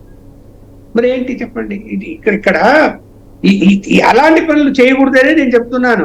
ఈ తెలుగుదేశం వాళ్ళు కానీ, బీజేపీ వాళ్ళు కానీ, జనసేన వాళ్ళు కానీ కక్ష సాధింపు ధోరణి అనేది వద్దు, మానుకోవాలి. మీరు ప్రభుత్వం యొక్క పరిపాలన మీద దృష్టి పెట్టని మీరే చెప్తున్నారు కదా. పరిపాలన సరిగా జరగలేదు, అభివృద్ధి జరగలేదు, అన్ని విధాలుగా నష్టపోయాం, రాష్ట్రం వెనకబడింది అన్నప్పుడు ఫస్ట్ మీరు వస్తువుని దేని మీద దృష్టి పెట్టాలి? పరిపాలన మీద దృష్టి పెట్టాలి. ఏదైతే చేయలేకపోయాడు జగన్మోహన్ రెడ్డి గారు అది మీరు చేయడానికి ముందుకు పోవాలి సమిష్టిగా. అంతేగాని ఎక్కడ దొరుకుతారా, ఏం కేసు పెడదామా అని చెప్పి ఇంకా పోలీసు వాళ్ళగా మీరు ఇంకా ఉన్నపలంగా ఇప్పుడు ఎవరో ఆయన జగన్మోహన్ రెడ్డి టైంలో ఒక పని చేశాడు. ఇప్పుడు సీఎం గారు అవుతున్నావు, వచ్చి సెల్యూట్ కొట్టడానికో కలవడానికో వస్తాడు. అంటే పలానా వచ్చాడు అని వైర్లెస్ చెప్తానే అతను లోపల రావడానికి లేదు, వెళ్ళిపోమనండి అని చెప్పారు ఇవాళ సాయంత్రం ఒక ఆయన. నేను చూసి ఆ వీడియో కూడా. ఏంటిది ఆ ధోరణి ఏంటి? అరే అపాయింట్మెంట్ అంటే సౌమ్యంగా చెప్పొచ్చు, అపాయింట్మెంట్లు ఇవాళ లేవండి, బిజీగా ఉన్నారు, తర్వాత కలవండి, అది వేరు. వెళ్ళిపోమని చెప్పండి ముందు అని చెప్పి వైర్లెస్ సెట్ లో మాట్లాడతారు అక్కడి నుంచి ఎవరో. మరి ఏం చెప్పాలి దానికి? ఇది ఈ ధోరణి మంచిది కాదు కదా. రైట్. ఫైనల్గా శాంతిప్రసాద్ గారు, ఈ సమస్య అన్నటువంటిది అంటే ఇక వైఎస్ఆర్ కాంగ్రెస్ పార్టీకి ఫ్యూచర్ ఉంటుంది అనుకుంటున్నారు, లేదనుకుంటున్నారా? నాకు తెలిసి ఈ 11 మందిలో 8 మంది కూడా మిగలరు. మిగిలేది ఆ పెద్దిరెడ్డి కంపెనీ అండ్ జగన్ రెడ్డి మిగులుతారు. ఆ మిగతా 8 మంది కూడా 1 or 2 years లో జంపు జిల్లాలో అవుతారు. ఎందుకంటే 11 మందిలో 1/3 పోతే చాలు, అది స్ప్లిట్ కింద వస్తుంది, అది ఫిరాయింపు కింద రాదు. ఇకపోతే నేను ఒక 3 వీడియోలు చూస్తాను సార్ ఫేస్బుక్ లో. నాకు అందులో ఒకటి వీడియో బాగా నచ్చింది. అది వైసీపీ వాళ్ళు రిలీజ్ చేసిన వీడియో. అది వాళ్ళ ప్రచారం. 10 మంది మహిళలు ఫోటో దిగుతుంటారు, ఫోటోగ్రాఫర్ పెడతారు. మేము 10 మంది కాదు, మాకు 11 మంది పడేలా ఫోటో దిగమంటారు. 11వ వాడు ఎవరు అంటే అక్కడ జగన్ రెడ్డి బొమ్మ పెట్టు.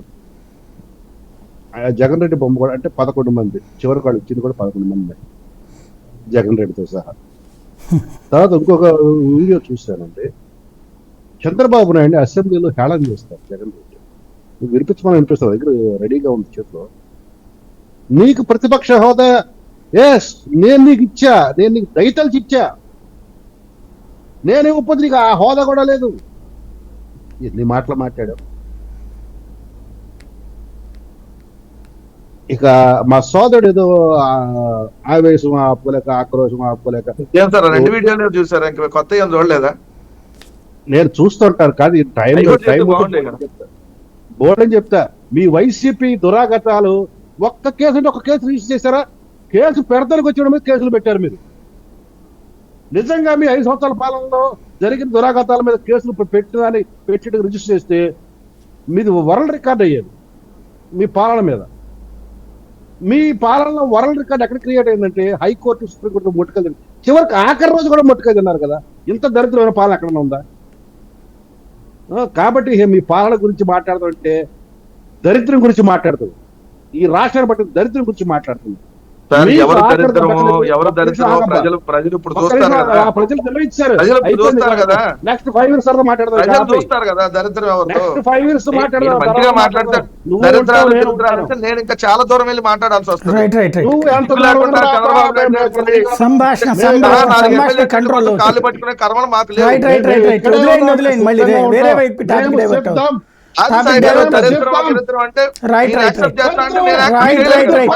ఎందుకో చెప్తా,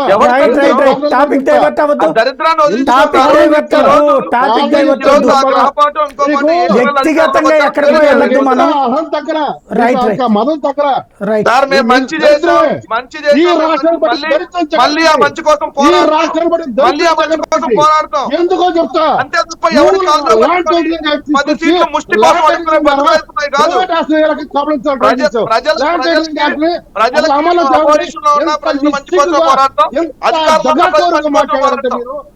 మీరంత దగాకోరులు, మీ అంత అబద్ధం. ఎవరు దగాకోరు ఎవరు బతికేది అందరికీ తెలుసులే సార్.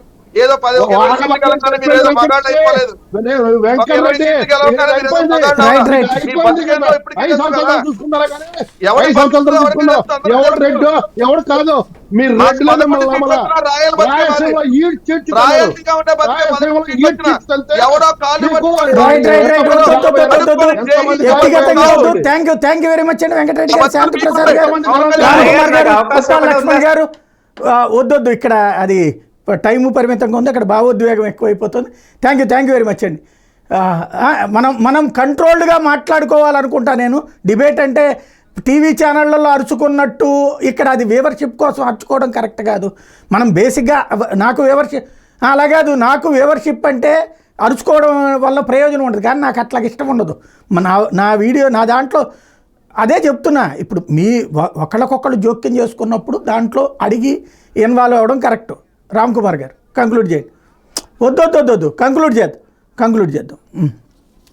రైట్ ప్లీజ్ మళ్ళీ మనం వేరే డిబేట్కి వెళ్ళొద్దు ప్లీజ్. కంక్లూడ్ చేద్దాం.